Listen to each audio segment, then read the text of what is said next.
Hola Luis, ¿me escuchás? Hola.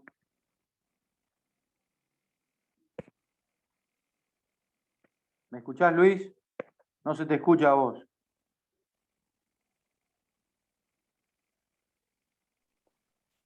Hola Luis. Doctor Arévalo, hola. No se escucha, ¿eh?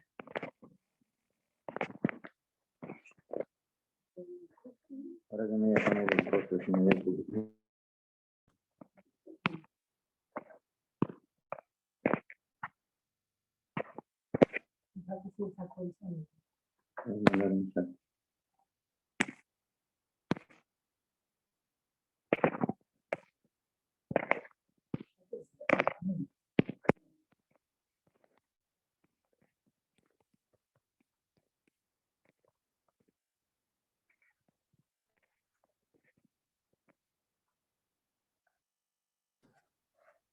Hola, hola.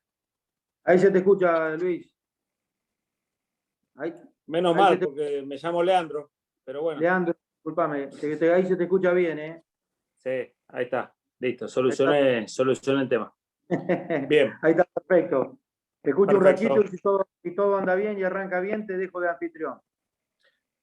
Sí. Va a ser breve el encuentro, pero bueno, dale, fantástico. Dale, un abrazo. Bueno, buenas tardes a todos. Mi nombre es Leandro Arévalo, voy a ser uno de los docentes que van a tener acá en la Comisión 1 de Derecho Penal.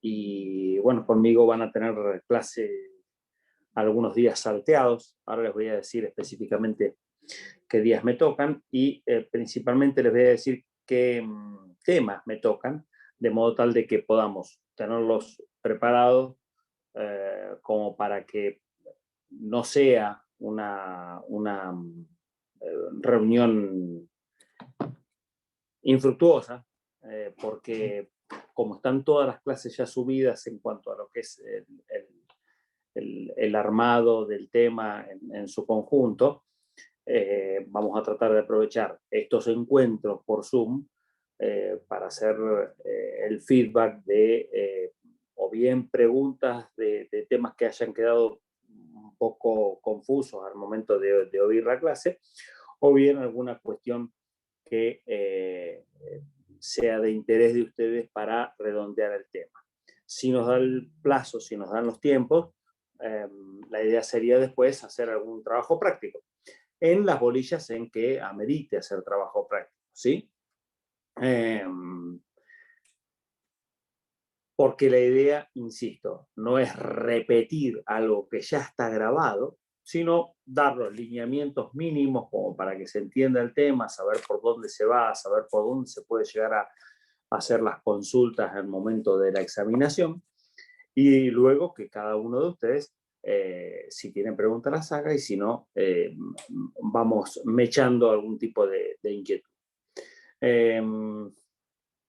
Por mi parte, no tengo ningún tipo de inconvenientes en trabajar por esta modalidad con cámaras encendidas para poder responder y saber a quién le estoy respondiendo al momento de que hagan la consulta. Si alguno por una cuestión X necesita tener la cámara apagada, al momento de formular consulta, tenga prendida, por lo menos para ir conociéndonos en ese rol de docente y alumno. Por lo demás, si la quieren dejar apagada, me da exactamente lo mismo. Les digo cuáles son las clases que van a tener conmigo. Arrancamos hoy con lo que es medidas de seguridad. Luego vamos a pasar a el día 7 de abril.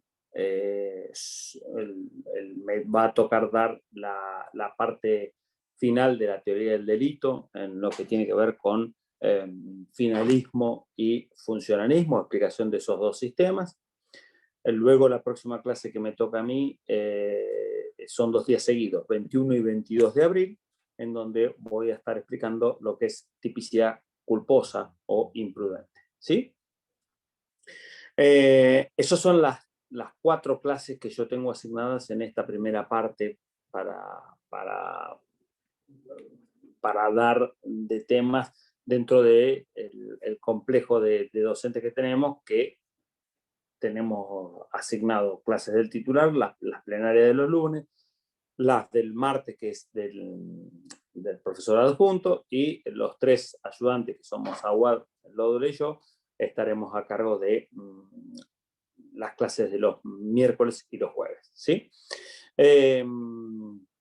Antes de comenzar, antes de tratar brevemente el tema de las medidas de seguridad, ¿alguno tiene alguna consulta, duda o pregunta en términos generales respecto de lo que va a ser mis clases y lo que va a ser la cursada conmigo a lo largo del cuatrimestre?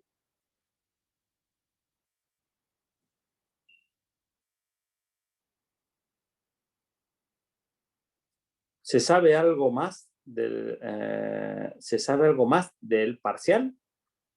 Rocío Orbe, para que, a ver si te puedo ir ubicando como para de parcial, Rocío.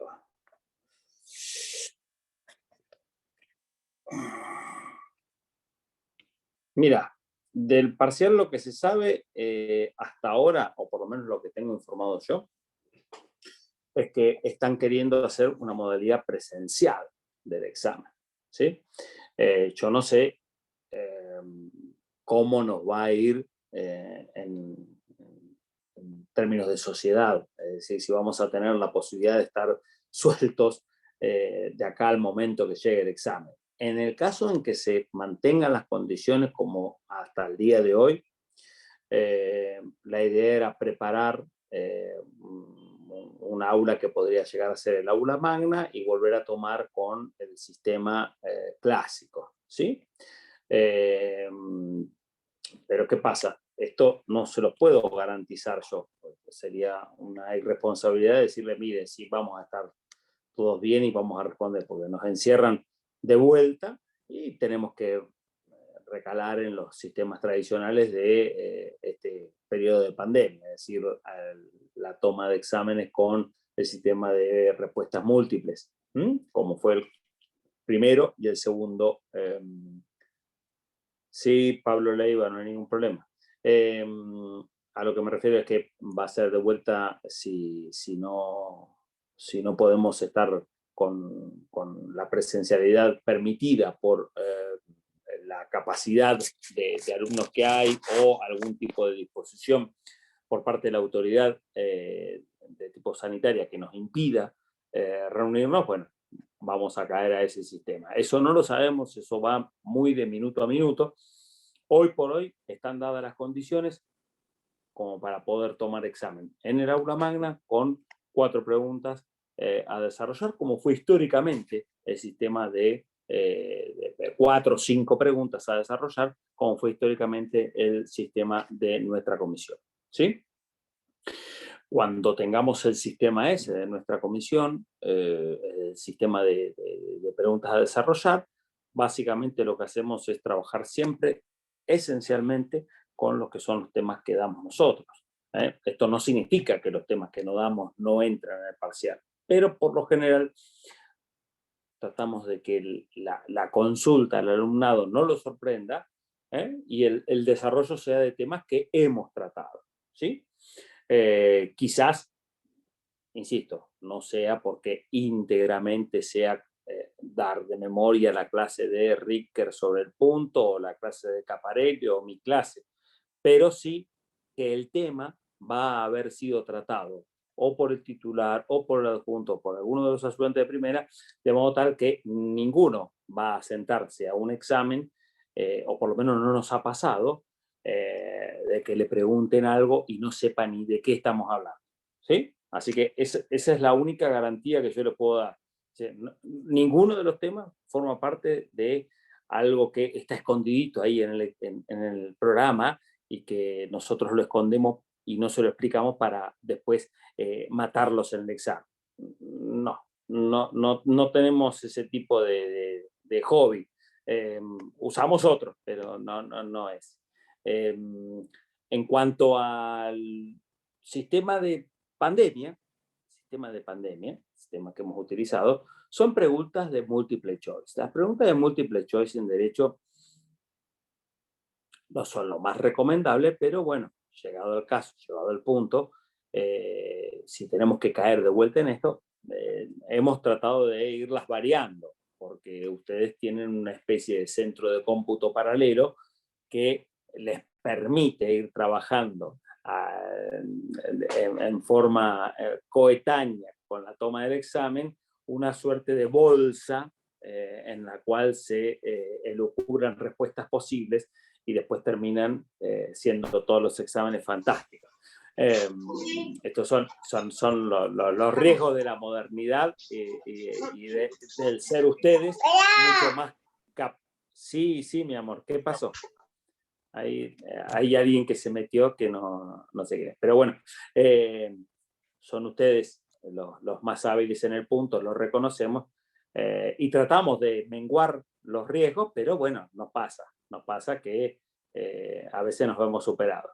Entonces vamos cambiando las preguntas con más asiduidad de lo que ocurre en el sistema tradicional. El sistema tradicional, digamos, no sorprendía. El examen de Penal 1 en la primera parte, digamos, ya se sabía más o menos cuáles eran las 6, 7 preguntas que andaban dando vuelta.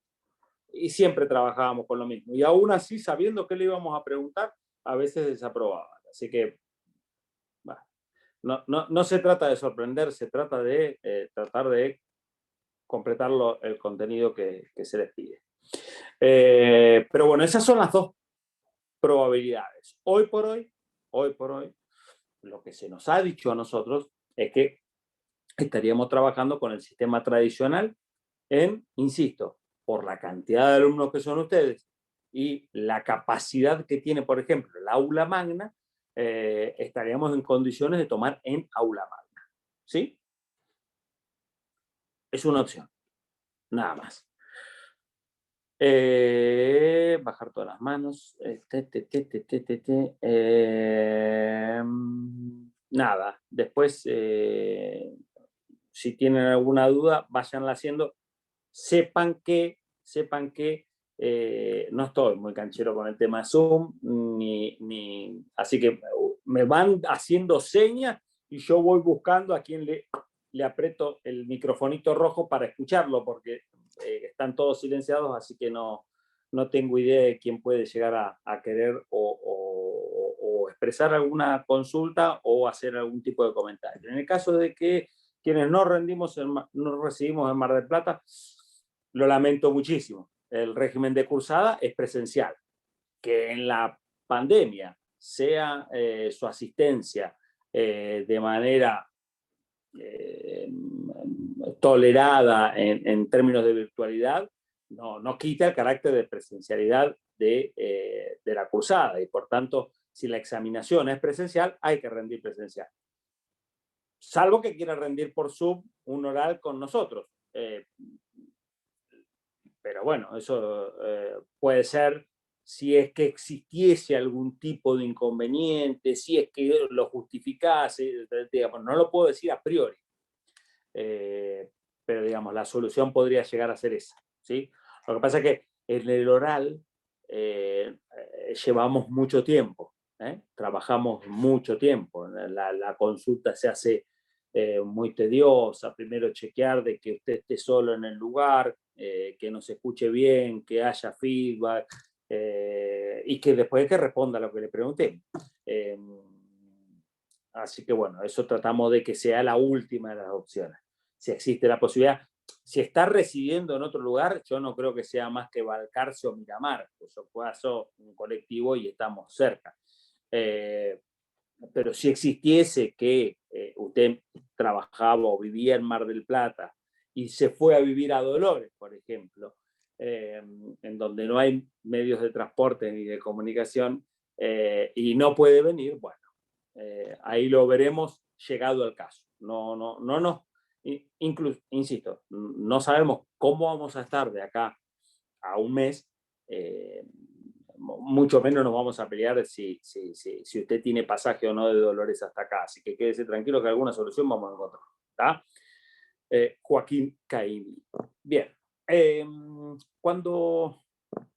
¿Alguna otra consulta antes de arrancar? Van a ser clases muy breves, muy explosivas, muy tuc, tuc, tuc, tuc, tuc, 3 líneas y chao, ¿sí? Por eso les voy adelantando los temas para que ustedes sepan de qué voy a hablar y si tienen algo sobre lo que consultar, vayan trabajando en esto. Porque si no, la clase es el esquema y todo lo demás ya lo dije en alguna charlita de las que ya está subida. Mientras piensan si tienen alguna consulta, arranco con el tema de hoy, medidas de seguridad.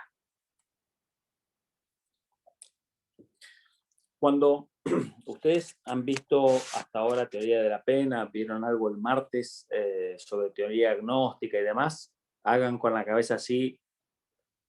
¿No vieron nada el martes?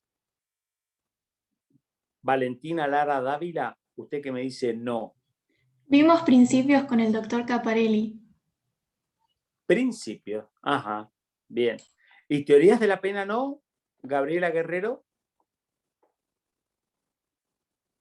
No, profe, todavía no vimos esa. Si bien por ahí podemos saber algo, pero no vimos. Bueno. En realidad, el tema de teorías de la pena es independiente del tema que me toca dar a mí, pero de algún modo tiene vinculación en el origen, ¿sí? Uno cuando plantea el derecho penal como forma de solución por parte del Estado de algún tipo de conflicto, es decir, los conflictos que tienen en su centro la afectación de bienes jurídicos, la respuesta del Estado es una respuesta severa, es una respuesta sancionadora, ¿sí? Es una respuesta que tiene como eje central el concepto de pena, ¿sí? Es decir, frente a la comisión de un hecho delictivo, la respuesta por parte del Estado es primero la investigación y luego, frente a la afirmación de que está en presencia de alguien que ha afectado ese bien jurídico, imposición de una pena, ¿sí? Ocurre que no en todos los casos se puede imponer una pena.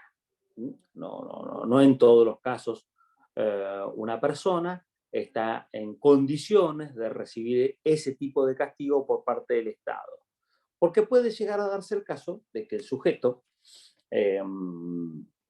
se ve involucrado en la comisión de un hecho delictivo, lleve adelante un comportamiento, pero a la hora de analizarse si al sujeto se le puede formular o no algún tipo de reproche, si le dio la capacidad para entender que aquello que estaba realizando importaba un acto que estaba vedado por parte de la ley, nos encontramos con que el sujeto tiene algún tipo de inconvenientes serios, digamos. No el inconveniente de decir, bueno, mira, las tablas nunca las supo, la verdad que sí, andaba medio flojito en la escuela, no sabía las capitales del mundo. No. Estamos hablando de que, de algún modo, tenga alguna incapacidad de culpabilidad, es decir, no pueda darse a entender conforme la comprensión o desarrollar un comportamiento conforme la comprensión de la criminalidad o directamente no comprender la criminalidad de su acto. En su psiquis el sujeto no alcanza a comprender que el hecho es un hecho prohibido, ¿sí? Ya sea porque tiene algún tipo de enfermedad, ya sea porque se encuentra sometido a efectos de algún tipo de sustancia alucinógena.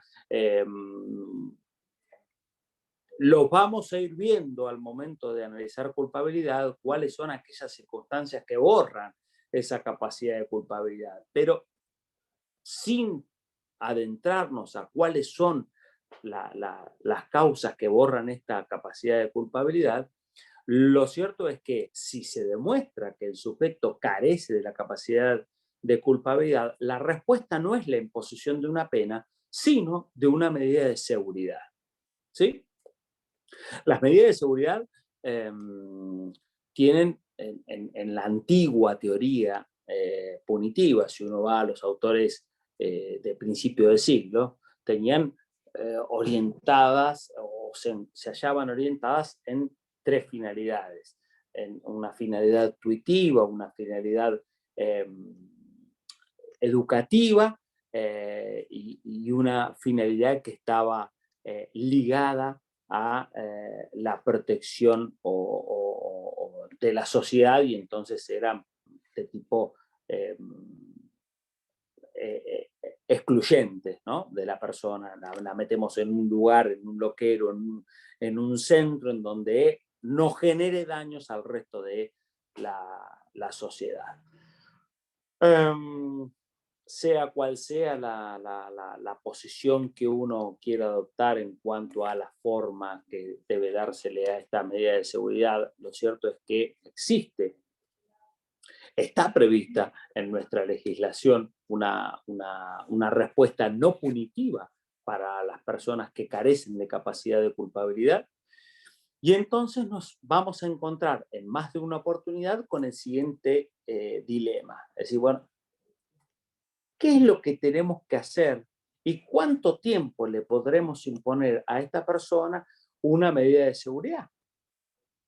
Porque, digamos, si Juan mata a Pedro, habrá que ver cómo fue el homicidio, habrá que ver qué vínculo tiene Juan y Pedro, pero digamos, si Juan y Pedro son dos personas, sí, es del 34, correcto, Gabriela. 34, inciso primero, es la causal, 34, inciso segundo y tercero, es la internación manicomial que está vinculada a estas medidas de seguridad.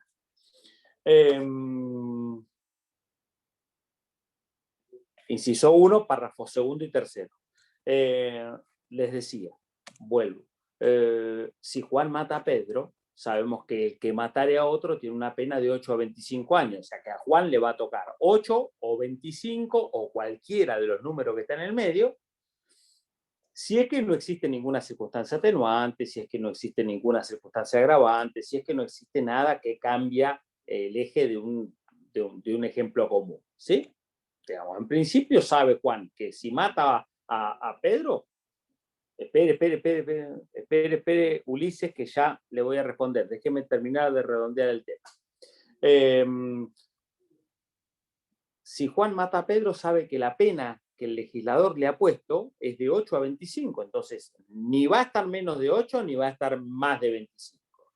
Lo que no ocurre, o que no ocurre lo mismo, con las medidas de seguridad, porque si uno ve el 34, dice internación manicomial, hasta qué sé yo, no sé, arréglese usted, qué sé yo, hasta que deje de ser loco. Y nunca va a dejar de ser loco. Y nunca va a dejar de tener el problema o la afectación, ¿sí? No, digamos, una cuestión de salud, una cuestión de intoxicación. Quizás deja de tener algún tipo de padecimiento producto de la ingesta si, digamos, la incapacidad deriva del abuso de sustancias estupefacientes y supongamos lo mandamos a un lugar que el Estado tiene para el tratamiento de este tipo de personas, y entonces sí, podría llegar a evolucionar favorablemente. ¿Pasaría lo mismo con la esquizofrenia, por ejemplo? Sí, podría, si el sujeto tiene un lugar donde hace tratamiento. Nunca va a dejar de ser esquizofrénico. El tema es que va a tener que estar tratado, va a tener que estar medicado, va a tener que estar controlado, ¿sí? Pero digamos, la causal no va a desaparecer.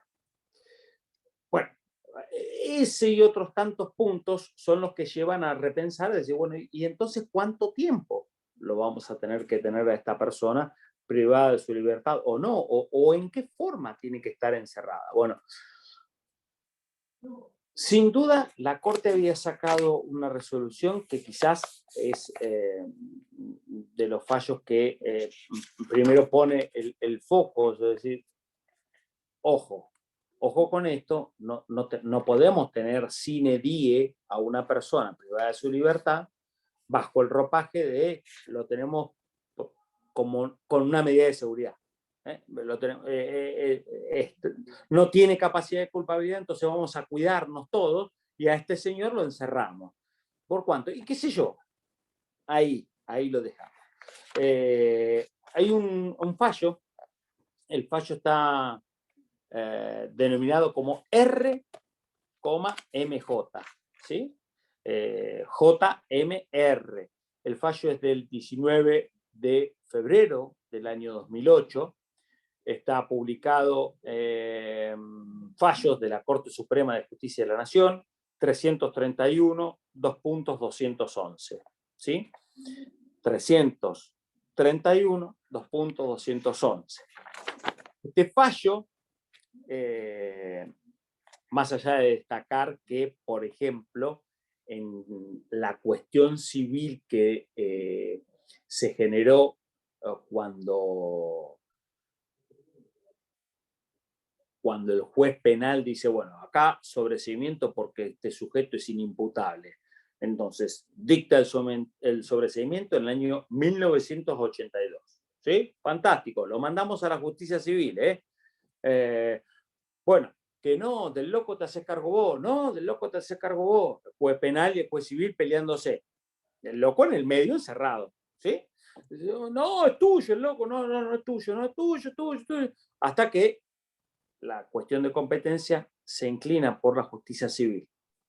El juez civil no se quedó muy contento. Dijo, pero el loco reside en provincia de Buenos Aires y yo soy de capital, así que vaya a la provincia de Buenos Aires. El de provincia de Buenos Aires no, vaya para la capital. Y ahí estaba.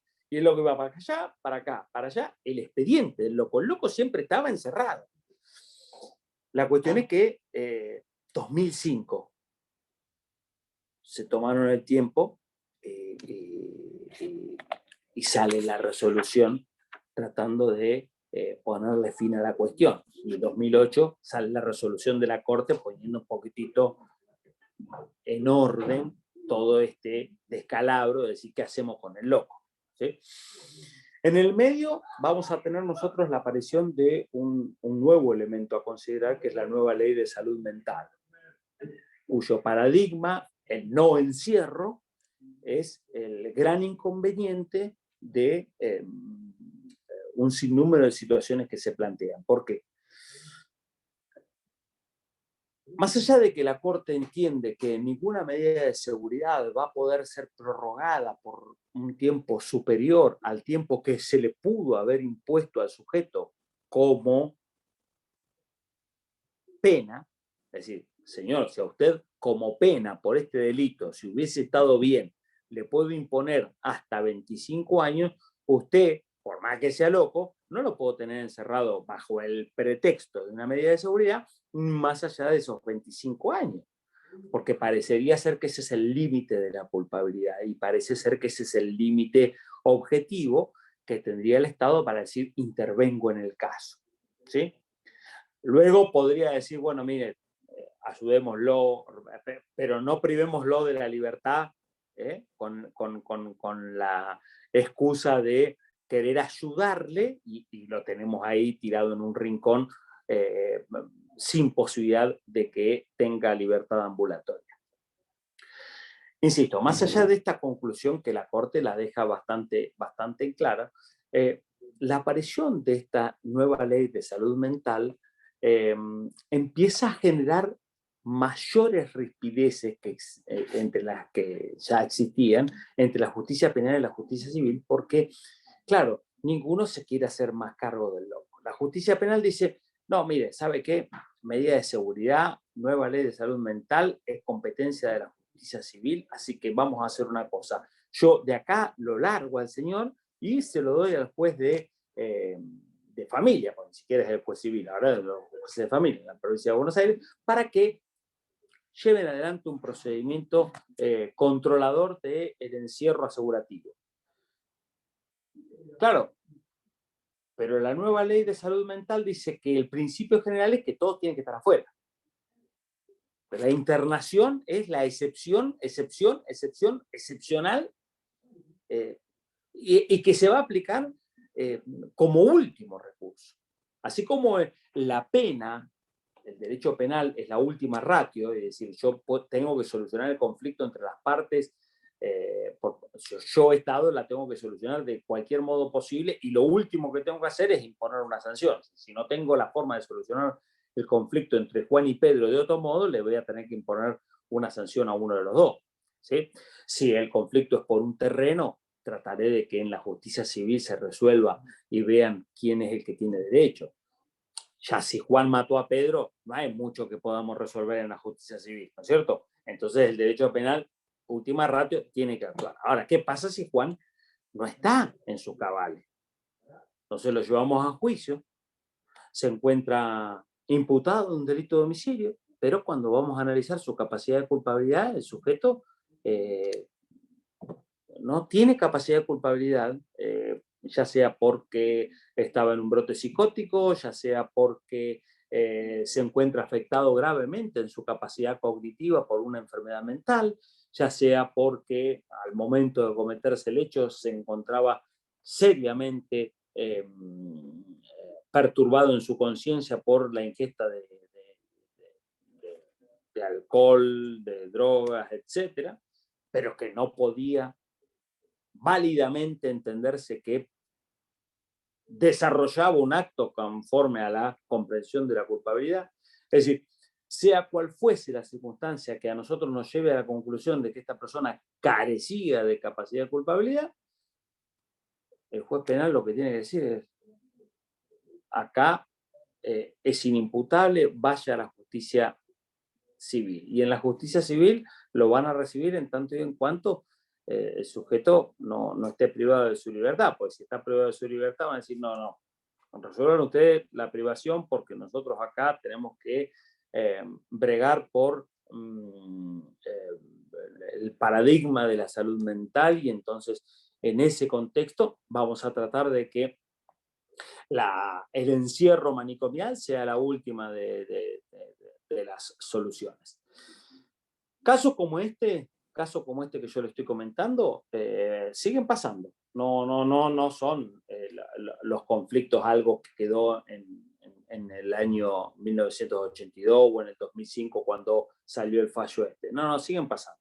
De hecho, particularmente me ha tocado intervenir en un caso hace muy poquito, en una audiencia en donde estamos bregando para ver si el juez penal tiene que resolver la situación o si lo tiene que resolver la justicia civil.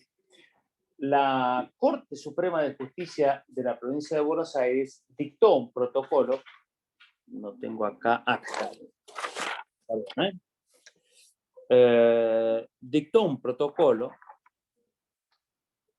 en donde hace saber cuáles son las soluciones posibles cuando se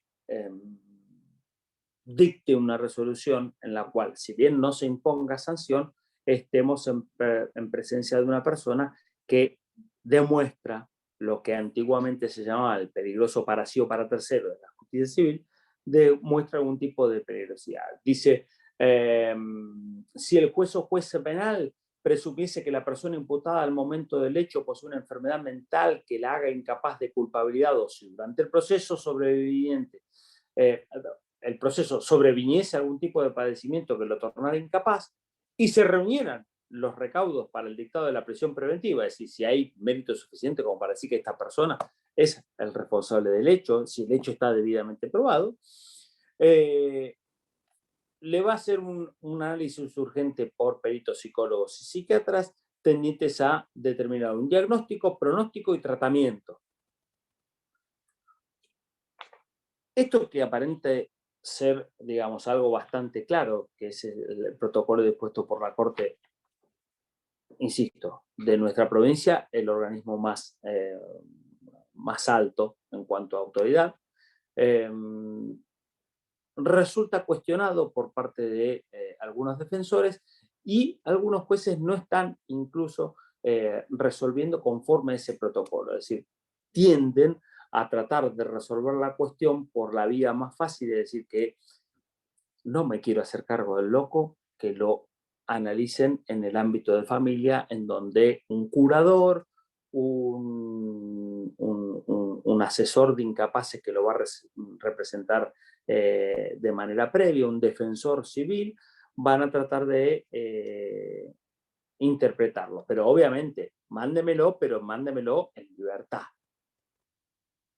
Y entonces nos encontramos con la situación desagradable de que en los hechos graves, por ejemplo, el caso que yo le estaba comentando recién era un hecho de homicidio, la persona es decretada inimputable, ¿y qué hacemos? ¿Lo largamos o lo largamos y lo mandamos en libertad y que las instituciones del Estado funcionen para controlarlo? ¿O nos aseguramos de que no cause ningún tipo de riesgo para sí o para tercero y lo mantenemos privado de su libertad? El gran problema que existe en el ámbito penal con respecto a las medidas de seguridad es que los lugares para poder hacer efectiva la medida de seguridad son muy pocos, pero principalmente son unidades penales especializadas, unidades penales hospitales, pero son unidades penales. En cambio, en el ámbito de la justicia de familia, los lugares que tienen previsto para la internación manicomial son instituciones que, si bien tienen un nivel o una falencia asimilable a las instituciones penitenciarias, no están militarizadas, no tienen el mismo sistema de alojamiento, de reglas de conducta, etcétera, etcétera, lo cual hace bastante más proclive la esperanza de que pueda llegar a salir una respuesta positiva sobre el caso. Pero, insisto, es un punto que continuamente sigue teniendo tironeos para ver si se maneja de un lado de la avenida, es decir, en el ámbito penal o en el otro. Lo cierto es que, sea cual sea el nombre que se le imponga, si viene a consecuencia de la comisión de un hecho delictivo, la respuesta estatal, insisto, no podrá tener como duración máxima una duración que supere el plazo de la sanción que corresponda. Yo no sé si ustedes no tienen, si tienen algún tipo de inconveniente para conseguir el fallo, me avisan que yo se lo subo. Joaquín dice, un ejemplo serían los denominados inimputables. Sí, justamente a eso me refiero, Joaquín. Si la sentencia definitiva establece que la pena mínima por homicidio por cumplimiento en la misma prisión se puede disminuir, ya sea por buena conducta, estudio, o aplicar las penas por encima de la mínima para seguir respetando la establecido en el Código Penal sobre... si prendés el micrófono, Joaquín, y querés hacer la pregunta, pero así, como está formulada, no lo alcanzo a comprender. Pero si prendés el micrófono y haces la pregunta, por ahí es mucho más fácil.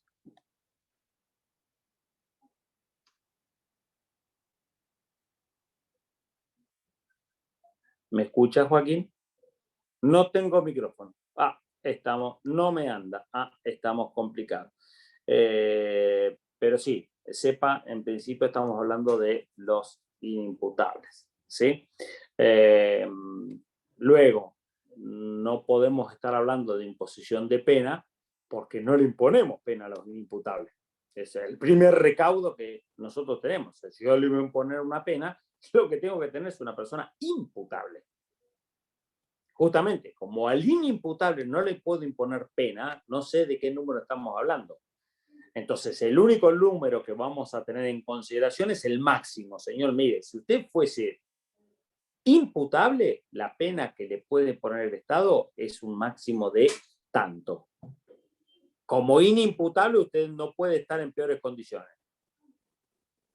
Y entonces, ahí se fija un límite máximo de duración de la medida de seguridad. Habrá que ver luego si en el ámbito de la justicia civil, si es que una situación de insanía requiere la intervención controlada por parte del organismo, bueno, la duración y la finalidad de aquel procedimiento es bien distinta de ser la consecuencia necesaria de la comisión de un hecho que afectó un bien jurídico. ¿Sí?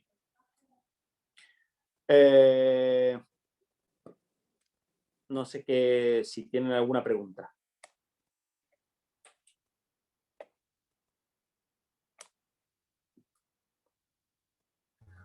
Profesor, buenas tardes. Bien. Como medida de seguridad, el principio general, ¿cuál sería? Si bien sabemos que, digamos, el principio general es que esté afuera, ¿cuáles son los principios en los cuales yo me voy a guiar, digamos, dentro de la normativa? ¿Cómo? Porque tengo que buscar una definición y poder guiarme para que esto sea, para cerrarlo, digamos, para tener todos los parámetros, ¿en qué me baso yo? Es que justamente la respuesta de la Corte es que, respetando la culpabilidad, si la culpabilidad mide la imposición de sanción y el límite máximo de la culpabilidad en la imposición de una sanción viene dado por el máximo de pena a imponer, ese es el paralelismo que hay que tratar. Lo que pasa es que yo no puedo hablar de la culpabilidad de un inimputable. ¿Está? Ese es el problema que nos encontramos, Gabriel. Gracias. Gracias. Sí. Nada. Gracias. Yo le hago una pregunta, Leandro. ¿Sí? ¿Quién habla? Mi nombre es Luciane. Entonces, Luciane. ¿Luciana? Ah, Con Luciane. El sí. apellido. No, es mi nombre. Ah, mira, bien. Bueno. Te escucho. Entonces, yo como abogada, puedo ir para mí me va a convenir ir directamente al fuero civil.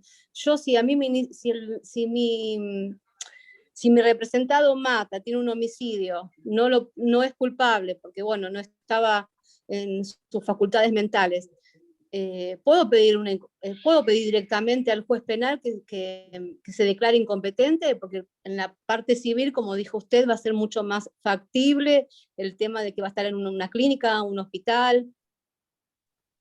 Sí, a ver, no es un forum shopping, no es tan fácil, ¿no? Porque en principio el fiscal no va a querer comprar tan fácil esto de que, bueno, sí, se lo mando al hospital, Luciane, no hay ningún problema. Ya se lo estoy mandando, escuche, si no escucha el camión que está saliendo, en breve, no, porque el fiscal lleva adelante la imputación en la creencia de que tiene ante sí una persona que es capaz de responder por el hecho cometido. En el avance del proceso habrá que determinarse si existe o no. Si existe esta circunstancia de inimputabilidad comprobada, pues bien, por más convencimiento que tenga el fiscal, no va a poder avanzar mucho más. Y ahí ya será una cuestión de resolver en qué etapa del procedimiento esa conclusión aparece como probable, ¿sí? Es decir, recién la vamos a visualizar en el momento del juicio, cuando veamos todo el escenario de lo sucedido, o si aflora claramente al momento de la investigación. O si por el contrario nos encontramos en una circunstancia, que esto, digamos, podría llegar a pasar, de una persona que no puede o que entra en un estado de inimputabilidad luego de iniciado el proceso, ¿sí? Por eso te digo, no es tan fácil, no es que digo, bueno, es mucho más beneficioso ir a litigar con los criterios civiles. Entonces, vos cualquier cosa, yo soy el abogado defensor, ¿no? Entonces le digo a mi cliente, vos cualquier cosa sos loco, ¿sí? Vos decís que sos loco, no importa, vos fijate, hablá con los árboles, hace cualquier cosa, que los vecinos piensen que estás colifa, y entonces ahí te llevamos al ámbito civil. No es tan sencillo. Pero si vos me decís desde el punto de vista de cómo voy a dar a mi cliente la mejor de las situaciones frente al mismo conflicto, claramente yo debería bregar porque intervenga la justicia civil y que en el marco de un procedimiento cautelar tuitivo salga con las menores consecuencias en cuanto a pérdida de derechos a raíz de ese evento. ¿Sí? Así que en eso te entiendo, pero no es tan sencillo. ¿Sí? Perfecto. Entonces, esta medida de seguridad la vamos a aplicar, si comprobamos, de acuerdo, por ejemplo, lo que le vamos a dar 3 años y 6 meses de prisión, entonces vamos a aplicar esta medida de seguridad por ese lapso de tiempo. No, porque vos no sabés. Vuelvo sobre el punto. Cuando yo tengo una persona responsable, capaz de culpabilidad, al momento de dictar sentencia, hago lo que se llama el proceso de determinación de la pena, es decir, elijo qué monto le va entre el mínimo y el máximo. ¿Sí? Fantástico. Cuando yo llego a tener que resolver esa cuestión, lo primero que me pregunto es, ¿esta persona es capaz de responder, es capaz de comprender el mandato de la norma? Cuando la respuesta es no, ya no puedo seguir avanzando y por lo tanto no puedo llegar a preguntarme si estoy más cerca del mínimo o del máximo. Entonces el interrogante es decir, bueno, ¿y entonces cuánto tiempo tiene que estar encerrado? Volvemos. ¿Qué le imputamos? Le imputamos un homicidio. ¿Cuál es el máximo para la pena de homicidio? El máximo para la pena de homicidio es 25 años. Bueno, mire, ¿sabe qué? Así sea el más culpable de todos los culpables, y no lo es, lo máximo que podría estar privado de sus derechos sería 25 años. Es decir, si usted quiere imponer una medida de seguridad, la va a tener que ir controlando momentáneamente, pero ese control nunca se va a poder extender más de 25 años. Si es menos, lo vamos a saber en la medida en que la evolución vaya siendo dictaminada así por un profesional, pero no lo vamos a saber a priori. Es decir, mire, usted necesita para curarse 5 años y 8 meses. ¿Quién lo podría hacer? Sería un acto de irresponsabilidad absoluta. ¿Sí? Entonces vos lo que podés hacer, este es el gran problema de las medidas de seguridad. Usted necesita tratamiento. ¿Cuánto? Y mire, por lo que hizo, vamos a estar en 8 años y 3 meses. No, sería una sinvergüenzada. Lo que sí podría decir es, usted va a necesitar tratamiento y vamos a ir viendo si mejora. Y si mejora y está en condiciones, usted puede recuperar parte de los derechos que ha perdido, libertad ambulatoria, entre ellos. Pero eso va a ir decantando de acuerdo a la evolución y el tratamiento que tenga. ¿Sí? Lo que sí vamos a tener en claro es que esa privación de derechos que viene dada por el encierro, ya sea en institución penitenciaria o bien por un ámbito más vinculado a los que son los internados civiles, va a tener que tener un control periódico que no podrá extenderse más cuando viene a consecuencia de una sanción de lo que le podría haber tocado si era culpable.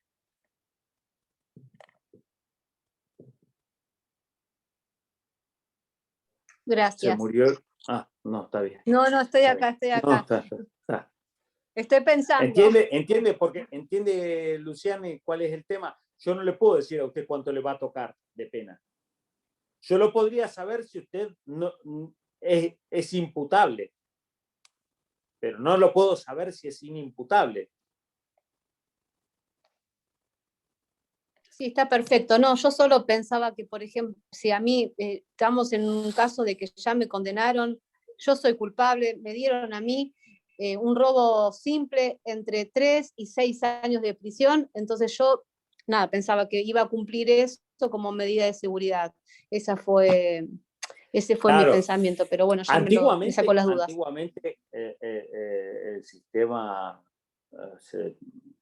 había toda una idea de que, bueno, cómo correspondía la medida de seguridad. Entonces la medida de seguridad, si iba en paralelo con la sanción, si esta se aplicaba una vez que finalizaba de cumplir pena. O sea, primero te tengo encerrado y después cuando terminás de estar encerrado cumpliendo pena, ahora que sos loco, vas con medida de seguridad. Entonces vas a continuación, ¿no? Y la persona la tenemos ahí privada de por vida. Pero bueno, esos eran criterios más del ancien régimen.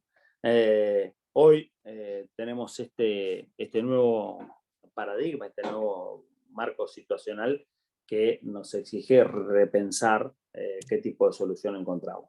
Pero insisto, es cuando al momento de dictar sentencia, al momento de tener que resolver la cuestión, uno cae en la conclusión de que no está frente a una persona que tiene la capacidad de comprender que la norma le decía o le exigía un comportamiento bien distinto del que realizó. ¿Está? Chicos, nada, me excedí por demás de los 20, 30 minutos que iba a hablar. Son y 52. Recuerden, me ven a mí el día 7 de abril para hablar de finalismo y funcionalismo. ¿Tá? Cualquier cosa, escriban por el campus. Ahora voy a empezar a responder a algunos que habían mandado una pregunta en el campus diciendo sobre el examen, cómo iba a ser. No respondí porque no sabíamos mucho, pero bueno, ahora en la medida en que vayamos avanzando, le podré decir lo que vaya surgiendo de los chats de la cátedra. ¿Sí? Que tengan un muy buen fin de semana. Nos vemos. Gracias. Chao, Trego.